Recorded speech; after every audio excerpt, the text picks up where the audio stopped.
ఇవాళ మా మమ్మీ అయితే మా కోసం కట్ బజ్జీ చేస్తుంది. మా సిస్టర్స్ చూడండి, మా మమ్మీ కట్ బజ్జీ ప్రిపేర్ చేస్తున్నారని చెప్పాను కదా. లాస్ట్ టైం నేను కట్ బజ్జీ తింటూ వీడియో అయితే పోస్ట్ చేశాను. తర్వాత నేను ఆ రెసిపీని తర్వాత నెక్స్ట్ వీడియోలో చెప్తానని చెప్పాను. ఇప్పుడు మేము ఇంట్లో బజ్జీ వేసుకున్నాం, సో అందుకని చెప్పి కట్ బజ్జీ అయితే ప్రిపేర్ చేస్తున్నారు మా మమ్మీ.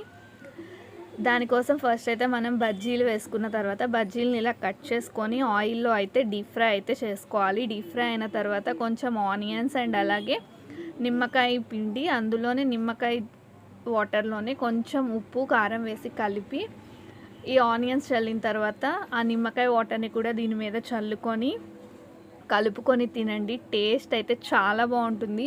మీలో ఎంతమందికి ఈ రెసిపీ తెలుసు అనేది నాకైతే కమెంట్ చేయండి. అండ్ అలాగే ఫస్ట్ టైం ఈ రెసిపీని చూస్తున్న వాళ్ళైతే ఒకసారి ట్రై చేయండి, ఎలా ఉంది అనేది నాకైతే కమెంట్ చేయండి.